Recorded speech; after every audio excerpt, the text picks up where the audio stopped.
So I came across a relatively hot take a little while ago, and I thought it pretty well encapsulated a lot of what you see from modern day games activists. It is exactly what I would expect these people to say in a private room, not publicly for everyone to see. But in this case, this paid game reviewer had a very spicy hot take. Now, before I go over it, let me be very clear. It is my opinion that this person just wants attention. So I want to discuss the idea, but not the person in general. Also, please don't contact this person because that is, in my opinion, what they want.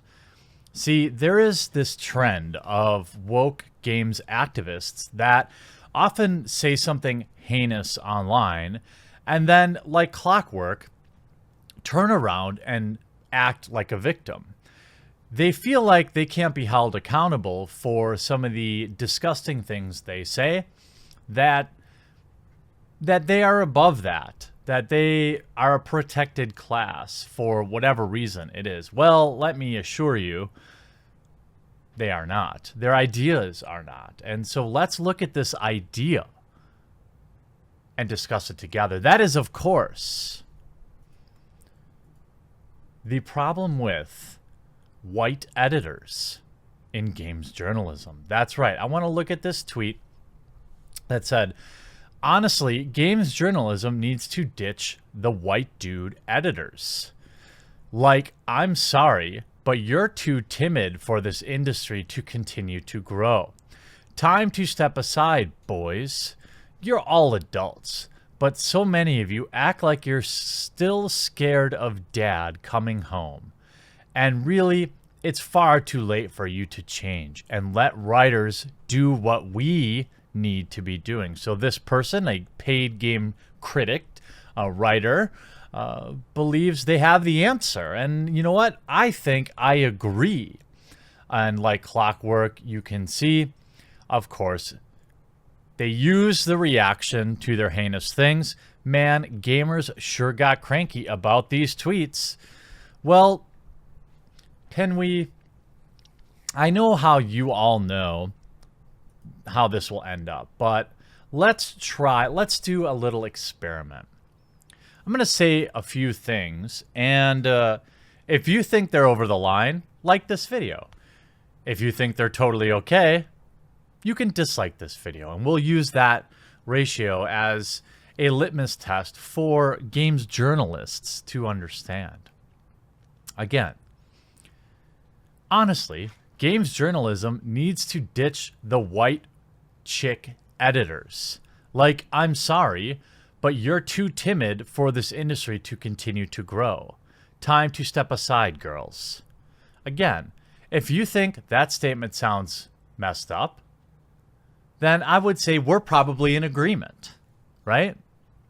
That if you change one word of that sentence, all of a sudden this person is fired, ostracized from the community. But the commonly accepted literal whipping boy is the white male. This is objectively provable based on what many verified blue check marks on Twitter say every single day with no consequence, no public outcry for reasons. But I actually started to think about this. It's an interesting concept, replacing every games activist editor with, I assume, what, a female POC? Okay, let's explore that. So we get rid of all these young soy-infused beta males from their editor positions in games journalism, and what? What exactly changes? Nothing. The idea that the person's genitals or the color of their skin is some sort of predisposition to the quality of work they do is not only some of the lowest level thinking anyone can have, but it's also illegal. You cannot hire based on these characteristics, at least not in the United States or any Western country that I can think of. Yet these ideas are allowed to permeate. This retweet had several hundred favorites, several retweets, with nobody really calling it what it is, and that is that it was a racist and a sexist comment. It is a comment that is often used against men in the gaming community. It receives many different forms. We're often called toxic. We're often called entitled, as a way to group us together and demean us. It has nothing to do with individual actions. It is a low IQ argument. If you magically replace all the soy-infused beta male editors in the games activism scene, I, for one, am a huge fan of that. I don't really see any negative. Do you? I'm curious. Because the games activism scene is already a complete joke for anybody who is in the know, who actually plays video games, who actually knows people who play video games, right? So they literally have nothing to lose.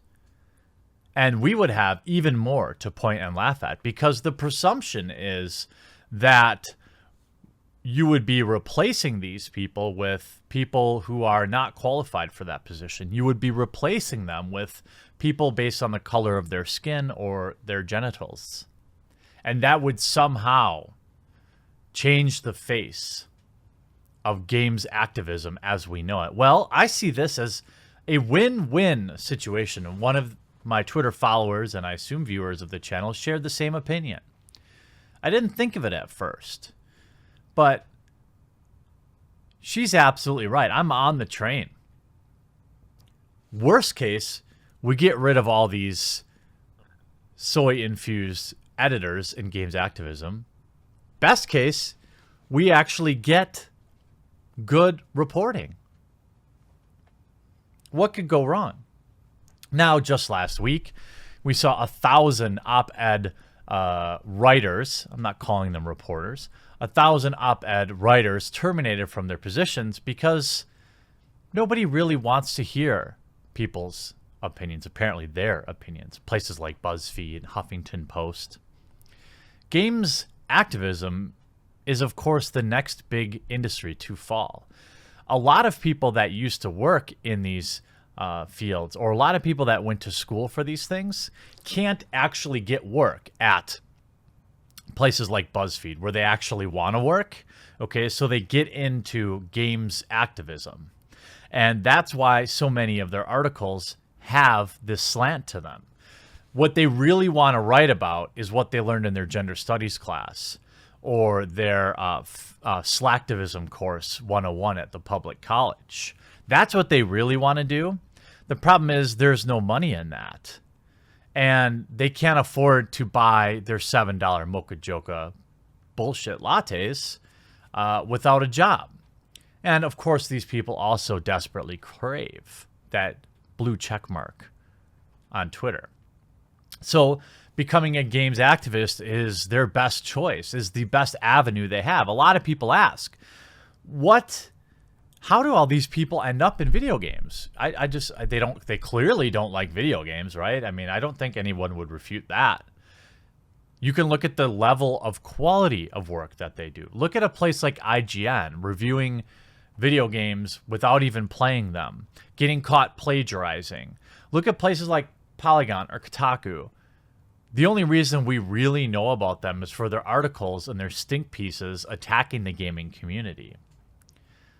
These writers are activists, slacktivists, really. They're not out there on the front lines. I mean, come on. It gets cold and sometimes it rains.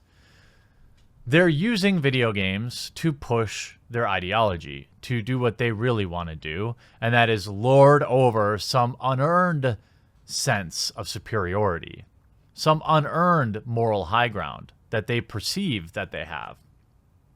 So I, for one, agree with this take. Let's get rid of all these white dude editors. Because, again, this to me is a clear win-win situation for the gaming community.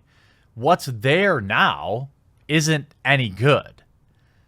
So perhaps either we end up with a hilarious double train wreck, or it actually gets better.